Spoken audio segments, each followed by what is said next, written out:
Nibyo reka mbasuhuze kandi mbahe ikaze mbifurize kugubwa neza uyu mugoroba.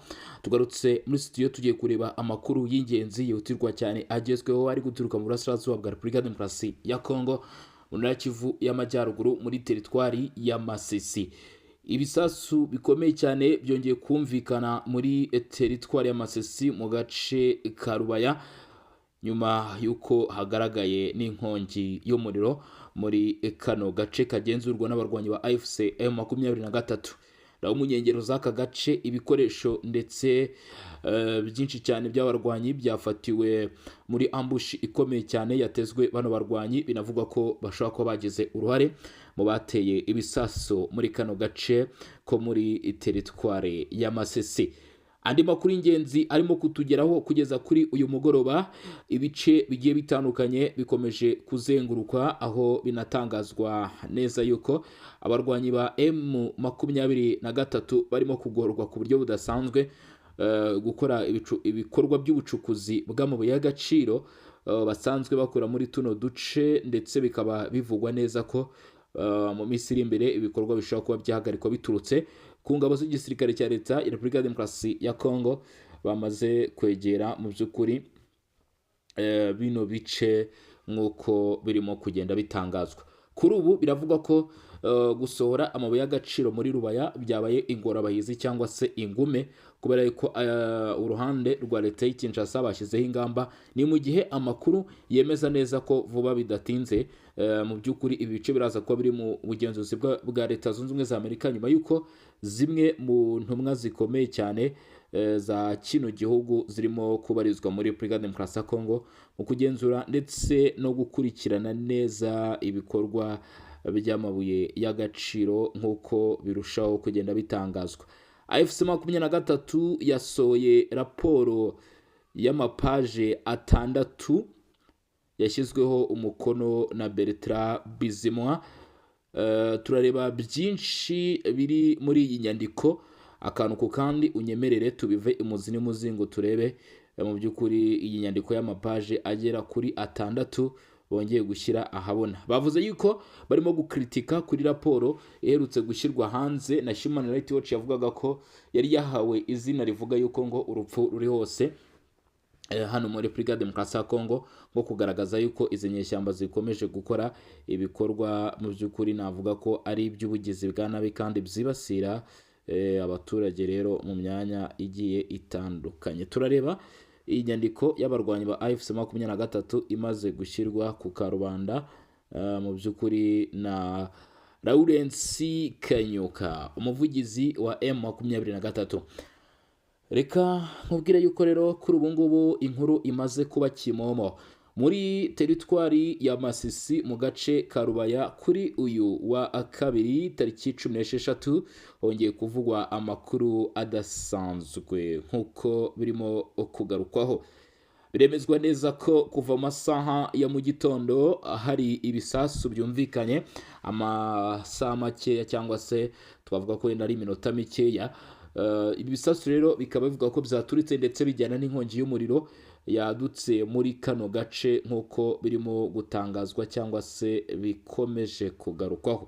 Amakuru y'ingenzi aravuga yuko ibi ngo bikekwa ko byakozwe n'abarwanyi ba AFC 23, ariko bakabikora bamaze gusohoka hanze y'iki gice cyangwa se ya kano gace, urwego rwo kwerekana ndetse no gusiga isura mbi n'icyasha igisirikare cya Repubulika Iharanira Demokarasi ya Kongo, kugira ngo bagaragaze yuko FARDC ariyo ngo irimo gukora ibikorwa byibasira abaturage kandi bigateza ibyago n'amakuba ku baturage, kugira ngo bagaragare neza mu ruhando mpuzamahanga. Ariko amakuru avuga ko abangaba ubwo bavaga muri ibyo bikorwa bateshejwe ku buryo budasanzwe cyangwa se ku buryo bukomeye n'uruhande rw'igisirikare cya Leta ya Repubulika Demokarasi ya Kongo kiri muri zino nkengero, ndetse murabizi ko barimo gufatanya na Wazalendo muri bino bice mu mirwano igiye itandukanye. Amakuru rero arahamya neza yuko aribo bagize uruhare muri ibyo bikorwa, ndetse nta kindi kintu cyari kigamije, ni ukuvuga ngo baragira ngo mu by'ukuri uru ruhande rwa leta y'i Kinshasa rukomeze kugaragara mu buryo nyine butari bwiza, cyangwa se bavuge bati yes FARDC cyangwa se igisirikare cya leta kirimo kugaba ibitero mu baturage, kirimo gutwika inzu z'abaturage. Ibyo ngibyo rero ngira ngo mwagiye munabyumva kenshi kuva mu minsi yashize ko bano barwanyi ba M23 bagiye bavuga cyane bati Kinshasa igaba ibitero mu baturage gutya na gutya. Ibyo ngibyo rero bikavuga ko byagiye bivuga ko ngo hari ibice bitwikwa na M23, abantu bakabihakana. Kuri no nshuro y'igisirikare cya leta ya Repubulika Demokarasi ya Kongo cyongeye gushimangira ko aribo bafite uruhare mu iturika ry'ibisasu ndetse n'inkongi z'umuriro zongeye kumvikana muri kano gace gakomeje kumvikanamo ndetse no kugaragaramo imirwano, gakomeje kuvugwamo urugamba rukomeye cyane, gakomeje kumvikanamo icyo nakwita mu by'ukuri nk'isibaniro. Biravuga ko rero ubu tuvugana abacukuzi bo mu y'agaciro muri kano gace vuba bidatinze bashobora kuba bahagaritswe. Kubera iki? Kubera yuko ubu ngubu igisirikare cya leta ya Repubulika Demokarasi ya Kongo cyafashe ingamba mu buryo bwose bushoboka cyangwa se binyuze mu nzira zose zishoboka. Amakuru atugeraho avuga yuko leta y'Kinshasa mbere na mbere irimo irakorana n'ibihugu bikomeye, irimo irakorana hagati aho ngaho mu by'ukuri n'icyo navuga ko ari imiryango ikomeye, ibigo by'ubushakashatsi muzi iberutse gushyirwa hanze cyangwa se ahagaragara n'abitwa Global Witness. Muzi ibyo bavuze bavuga bati amabuye y'agaciro ya Kongo aratwarwa ubutitsa, aranyuzwa Masisi, akazamurwa Goma, akerekezwa mu Rwanda, akajya gucuruzwa hanze. Ibi byose byongeye gushyira igitutu ndetse n'ubwoba ku barwanyi ba AFC/M23, ndetse bibagaragariza cyangwa se bibaha ishusho yo kubona yuko ingoma zihinduye imirishyo cyangwa se ibintu bisa nkaho byongeye kuba byadogera. Ubu tuvugana amakuru avuga yuko ubucukuzi bw'amabuye y'agaciro burimo gukorwa mu buryo bwitondewe cyane, hasabwe ubushishozi, ndetse bikavugwa ko hari n'abamaneko benshi barimo bakurikirana ibyo bikorwa ku buryo bishobora gukora kuri zino nyeshyamba ndetse na bamwe mu bafasha muri ibyo bikorwa by'ubucukuzi bw'amabuye y'agaciro. Murabizi ko hariya rwose yaba Human Rights Watch yabigarutseho, Global Witness babivugaho, Amerika ni kimwe mu bintu bavuzeho. Ubu tuvugana amakampani y'abanyamerika yanasinyishijwe rwose kuza gukurikirana ibijyanye n'amabuye y'agaciro, nubwo zitaragera no muri Repubulika Demokarasi ya Kongo. Navuga yuko abangaba bari mu nzira, bari mu nzira. Vuba bidatinze turaza kubumva rwose bari hano muri tuno duce. Nkuko bikomeza kugenda bitangazwa rero nuko byifashe muri uyu mwanya, hakenewe kumenyekana ikiri kujya mbere cyangwa se ikirimo kubitera. Rero ubu tuvugana amakuru aremeza ko M23 ifite akazi kenshi, arwangana n'ibitero, arwangana n'ibigo bikomeye cyane mo gucunga uyu mutwe. Bivugwa ko ikoranabuhanga ririmo kwifashishwa mu kugenzura ibikorwa bya buri munsi bya 23. Hari bivuga ko hari intasi MONUSCO irarebera. Leta y'Kinshasa yarahagurutse, ibiganiro byanze gushyirwa mu bikorwa nyuma y'uko M23 murabizi ko ariyo yifuzaga ko ibiganiro bishyirwa mu bikorwa, ibyo byaranze. Ibyo byose bikaba kimwe mu bintu biza byisuka kuri M23, bigaragaza rwose mu ishusho mpuzamahanga ko uyu mutwe usumbirijwe nawe cyangwa se usa nkaho uri mu byago bikomeye cyane. Biragaragara yuko rwose ukeneye kugira ibyo witaho. Hanyuma rero ibyo ni ibyashinjijwe M23, ntabwo biramenyekana neza niba ari inkuru mpamo. Ubwo bivuze ngo uko amasaha kugenda yisunika cyangwa se yihirika, turaza kumenya niki kirimo kijya mbere cyangwa se niki kirimo gutegurwa hano muri tuno duce. Muraza kugenda mubyumva cyangwa se mubisobanukirwa, kubera yuko na makuru aba akomeje kugenda yisukiranya cyangwa se ajya ahagaragara. Ubu tuvugana navuga yuko cyangwa se ibyo nakomozaho nuko mu minsi iri imbere cyangwa se mu minsi ya vuba M23 ngo ishobora kuba yamaze kuva rwose ahangaha muri kano gace. Ubwo ndavuga hano muri teritwari ya Masisi, ariko ntabwo biremezwa neza ngo bavuge bati ibyo bemeze ko ayo makuru ariyo, kubera yuko haracyari urugendo runini, haracyari urugendo runini rw'ibikeneye gukorwa cyangwa se rw'ibigomba gukorwa byanze bikunze nk'uko bigenda bigaragazwa cyangwa se bitekerezwa. Ndagira ngo rero mu by'ukuri dufatanye twinjire muri iyi dosiye ikomeye cyane, y'inyeshyamba za M23 ishyizwe ahagaragara cyangwa se bashyize hanze. Gusa hagati aho ngaho aho bita Luola ndetse n'aho bita Bubolwa havuzwe imirwano kuri uyu munsi hagati ya M23 ndetse na Wazalendo, mu gihe nkirimo nkukusanyiriza rwose nkukusanyiriza iby'inyandiko ya AFC M23 kugira ngo twumve ese ni igiki kirimo, ni ibiki bafashe bagashyira ku nyandiko y'amapaje 6 Bertrand Bizimungu agateraho kashe, ndetse Lawrence Kanyuka nawe agaterura byose akaduhereza akavuga ati ngaho ni mwakire. Ndagira ngo tubyinjiremo kabisa turebe uko byifashe, ariko ndabona yuko ni inyandiko mu by'ukuri imeze nk'agatabo. Birasaba ko tubanza kubyegeranya hamwe kugira ngo bifate igisobanuro cyiza cyangwa se byumvikane mu buryo bwiza ku buryo buri umwe uwo ari we wese abasha kubyumva. So hagati aho ngaho rero muri Kivu y'Amajyepfo, mbere yuko nkubwira ibiri muri iyi dosiye, muri Kivu y'Amajyepfo imirwano yakomeje rwose muri ino myanya nk'uko birushaho kugenda bitangazwa. Hari amakuru avuga yuko Minembwe itarafatwa, abo nabo ku ruhande rwa M23, ariko nanone abashyigikiye ingabo za leta nabo barimo kwemeza ko Minembwe yabaye tombe, ndetse bitarimo kugarukiraho gusa ahubwo n'utundi duce tuhegereye twamaze gukurwamo. Imisozi igiye itandukanye byavuzwe kuva mu minsi ishize ko yagiye ikurwamo, ubwo za Ruhinamavi, aho hose za Kitavi, za Ihura, ibyo bice byose mu by'ukuri leta ikavuga ko yabashije kunitraliza umutwe wa AFC M23 wari uri muri tuno duce. Inyeshyamba za AFC M23 zafatanyaga n'abarimo twirwaneho, ndetse nk'uko bigarukaho cyangwa se bitangazwa, Red Tabara nayo yari icungiye hafi aho, ariko ntago byatumye cyangwa se byabujije ko, ntabwo byigeze bibuza ko hakomeza kubaho ko ibitero bikomeza bigamije guhashya burundu ndetse no gushyira hasi Prito uyu mutwe w'inyeshyamba ukomeje kuba mu by'ukuri wavugwaho ibintu byinshi. Ruvungi, Kabare, Kaziba ndetse nabyo ni bimwe mu bice birimo bivugwamo imirwano kugeza na n'uyu munsi. Bamwe bakavuga bati AFC M23 irimo irasatirwa cyane cyane aho bita Ibukavu. Bavuga bati rwose Bukavu buriya M23 ngo irimo irasatirwa, nititonda mu minsi ya vuba iyi Bukavu bashobora kuyisezererwamo. Ese koko murabona ari byo?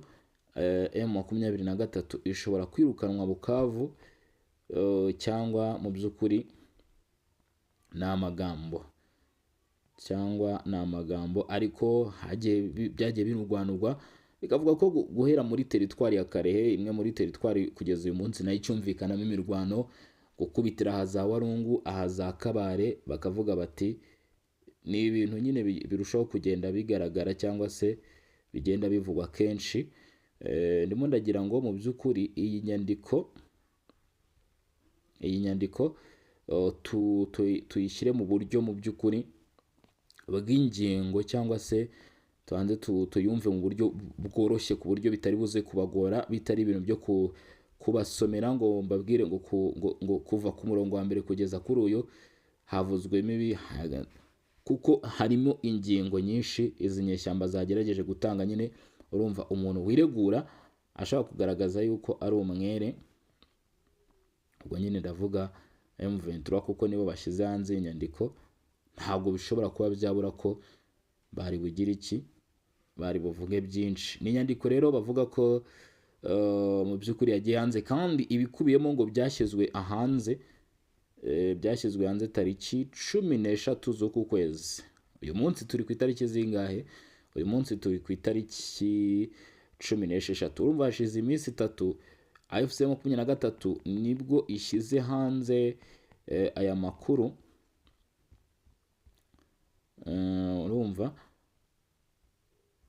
urumva rero yuko hari byinshi babanjije kugira iki kudakoraho neza. Reka twinjiremo turebe rero uko byifashe muri iyi nyandiko ya AFC M23.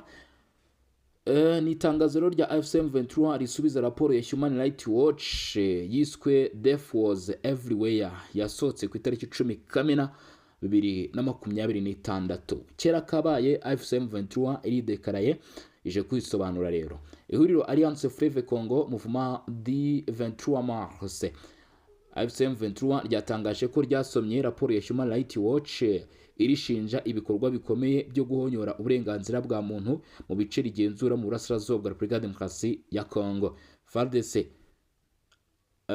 AFC M23 ivuga ko ibirego bikubiye muri iyo raporo bidafite ibimenyetso bifatika kandi bishobora kugenzurwa mu buryo bwigenga. Ryongeye gushimangira ko ryubahiriza amategeko mpuzamahanga agenga intambara, icyo bita International Humanitarian Law, ndetse no kurinda abasivile. Icyambere nibyo AFC M23 inenga muri raporo ya Human Rights Watch. Icyambere ati gushingira cyane ku buhamya bw'abatangajwe mu ibanga. AFC M23 ivuga ko raporo ya Human Rights Watch yashingiye cyane ku buhamya bw'abantu amazina yabo abatangajwe, nubwo kwemera kutavuga amazina yabo bishobora kuba ari uburyo bwo kubarinda. AFC M23 ivuga ko bituma bigorana kugenzura ukuri kw'ibyavuzwe.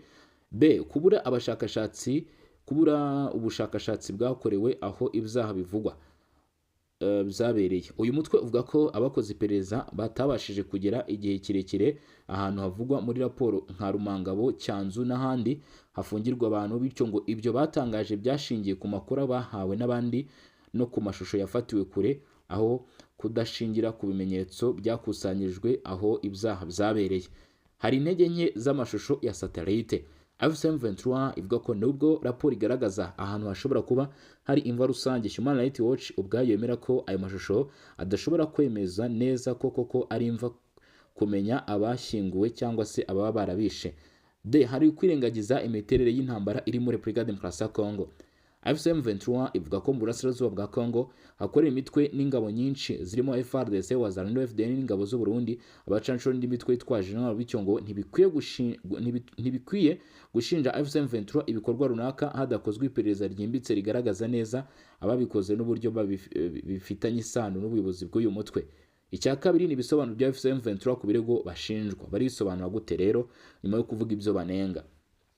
Ati ikirego cyo gushora abaturage ku gahato no kwinjiza abana mu gisirikare. AFC M23 ivuga ko abaturage benshi binjiye mu ngabo cyangwa se muri zino nyeshyamba zabo ku bushake bwabo, ndetse ikemeza ko ifite amabwiriza abuza rwose kwinjiza abana mu gisirikare, kandi ko abana bose bagaragara mu gihe cyo gushaka abasirikare bahita bakurwa muri gahunda yo kwinjizwa mu gisirikare bagasubizwa mu miryango yabo.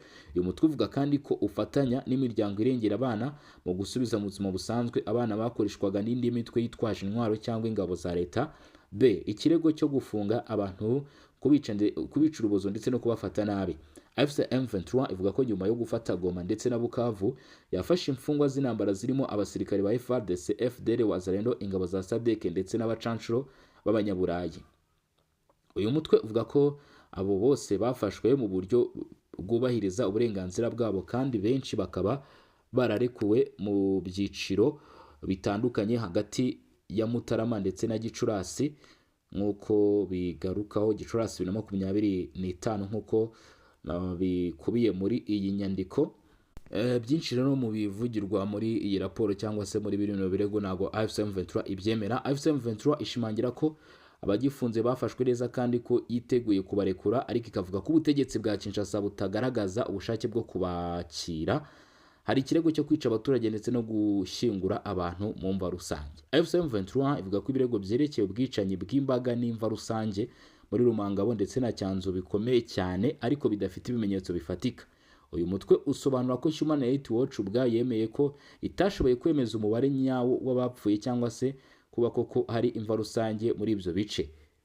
Ikirego cy'imirimo y'agahato. AFC M23 ivuga ko Human Rights Watch yitiranyije imirimo y'isuku n'iterambere rusange izwi nka salongo cyangwa se umuganda rusange abaturage bakora ku nyungu z'abaturage bose n'imirimo y'agahato itemewe n'amategeko mpuzamahanga. Uyu mutwe uvuga ko iyo mirimo igamije kongera ubwiyunge n'ubufatanye hagati y'abaturage nyuma y'intambara. Ikirego cy'uko ingabo z'u Rwanda RDF ngo zifatanya na AFC M23.